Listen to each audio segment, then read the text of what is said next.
Over the past 2 years, my dad has been in a relationship with a girl named Stephanie Johnson. He recently started talking to her roommate, which her name is Carina Johnson. She has the same last name as Stephanie, but no relation. From Dad's point of view, he's in love with Stephanie. He considers Stephanie his girlfriend. He's even talked about wanting to marry her. He showed me documents from the girl's lawyer that stated about a $4.5 million inheritance. And my dad, in fact, was supposed to be receiving $250,000. My dad is being scammed. He has sent over $20,000 to these girls to get his share of the inheritance. Now my dad is furious with Stephanie and Carina, and he just wants his money back. He wants the girls to go to jail. My dad showed me the documents that Stephanie's lawyer had sent him. He said he needed to open a bank account and get a power of attorney. And my dad would receive his $250,000 within 48 hours. What I did was sign a power of attorney, which is right here.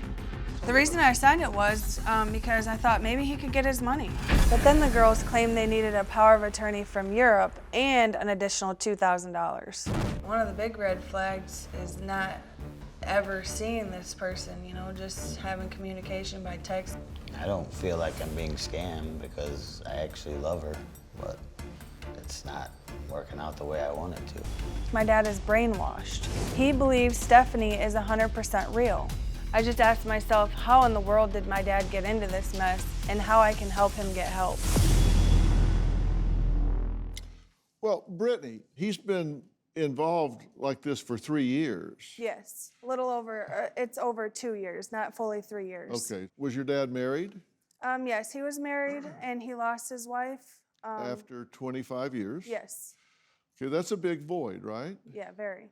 Okay, so then you feel empty, you feel loneliness, so you're kind of wanting to fill that void, and so then you go online and somebody starts to tell you what you want to hear. Right.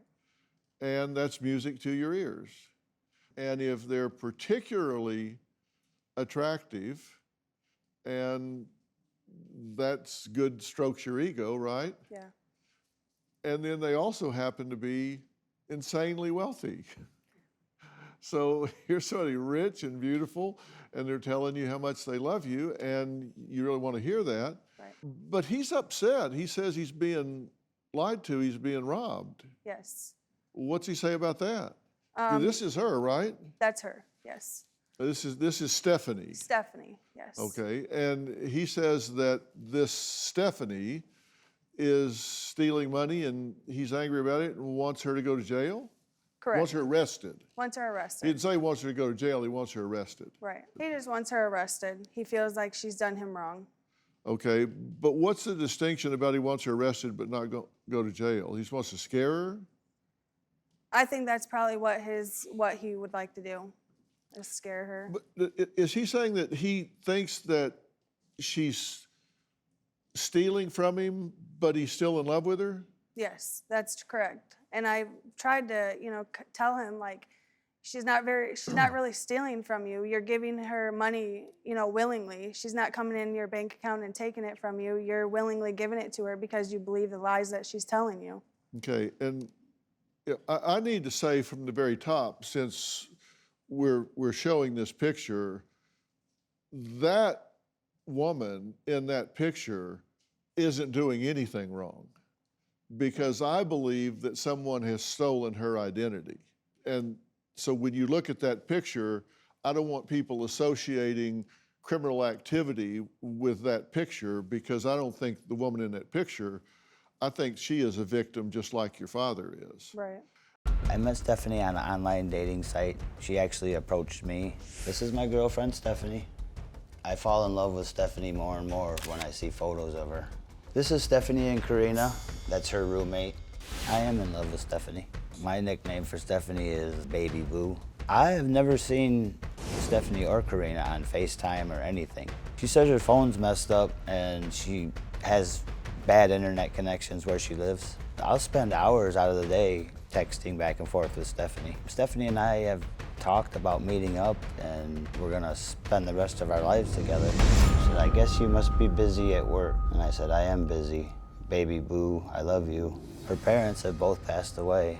I read on the will her dad left her over $4.5 million plus a bunch of gold bars because he owns a mine in Denmark, I believe.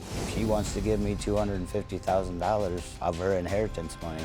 I'm really not sure why she hasn't gotten her inheritance yet. I believe it's because she still owes her lawyer more money.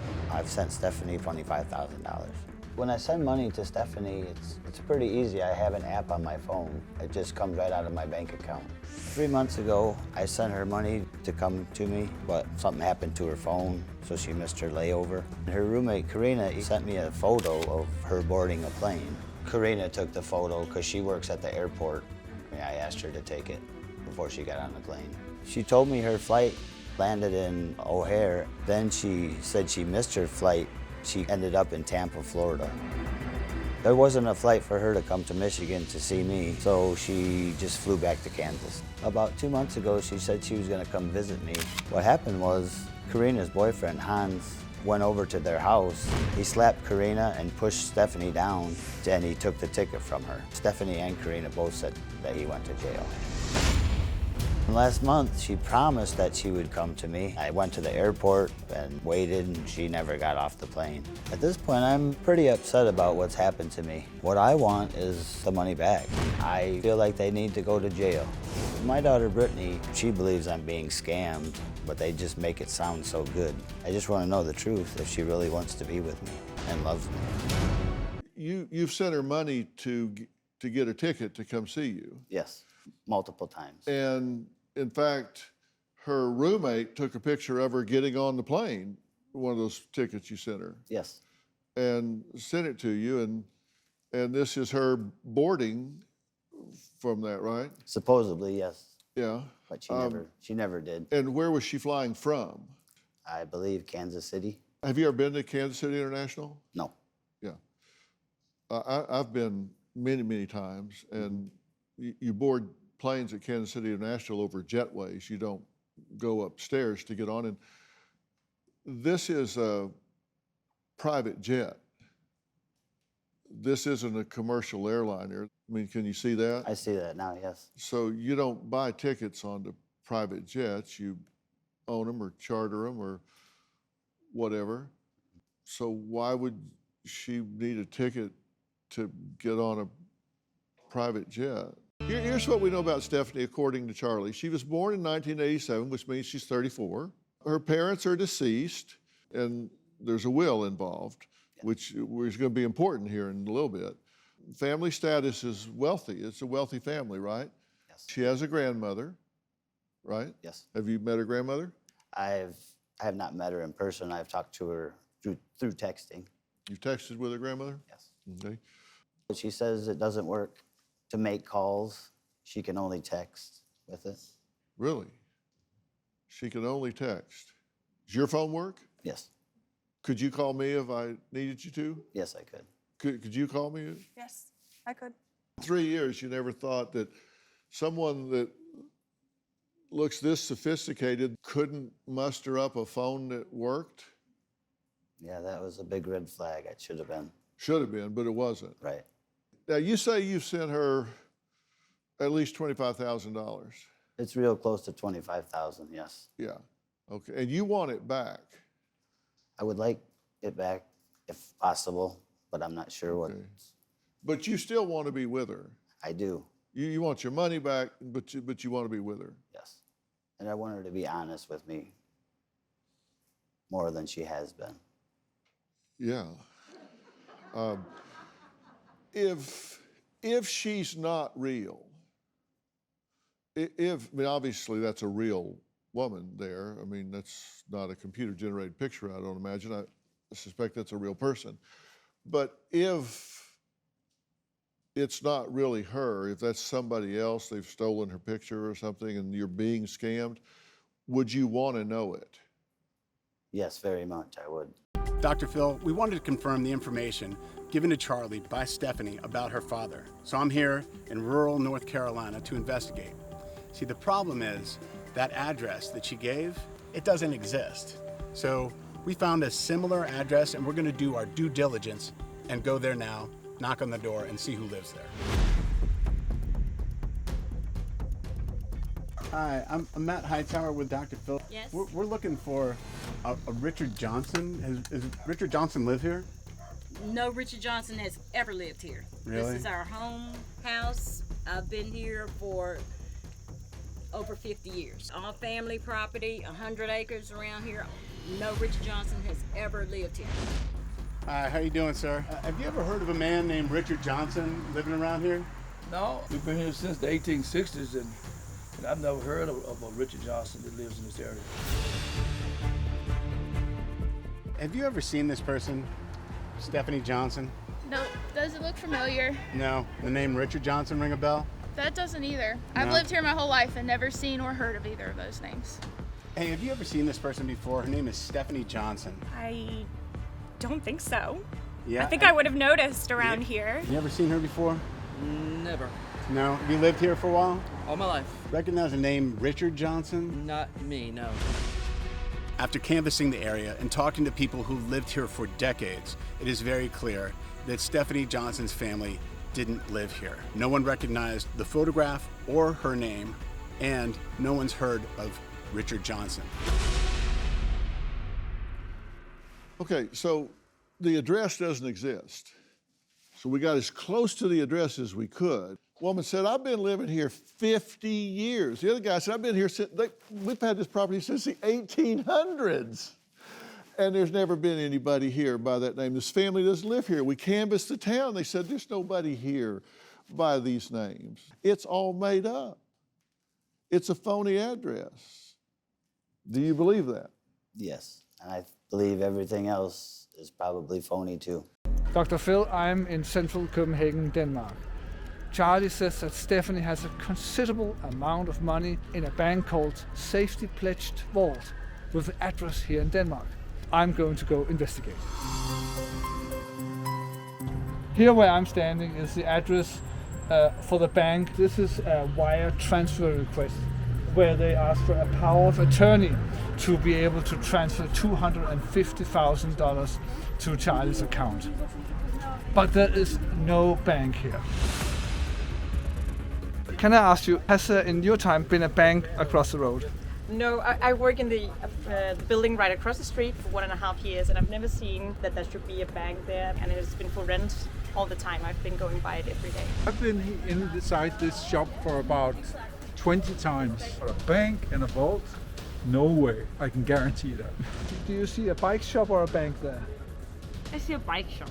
You would have noticed if it was a bank. Yeah, I think so. Dr. Phil, I talked to the owner today. His family has owned this house for more than 20 years.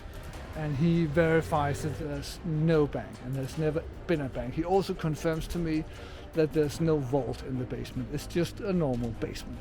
The only safe deposit box in this area is here, in this historical royal castle. Beneath it is the crown jewels. Dr. Phil, I've been investigating this all day, and there is no bank called Safety Pledge Vault on this corner, and never has been. Also, there's no bank anywhere in Denmark called Safety Pledged Vault.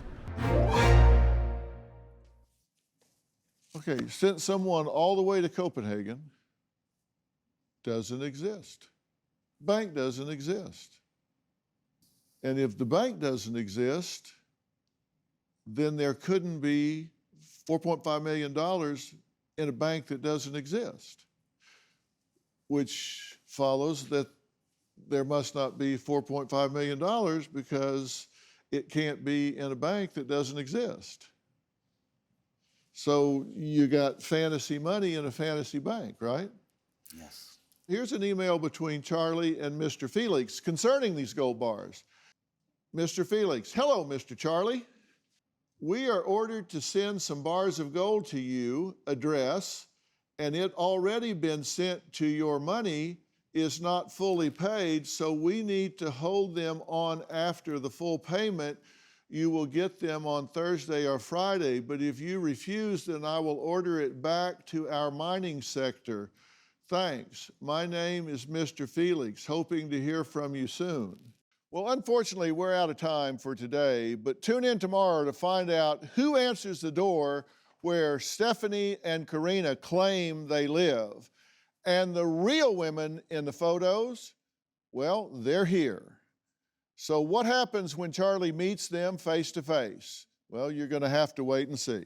His beautiful girlfriend has a $4.5 million inheritance. My dad has sent over $20,000 to get his share of the inheritance.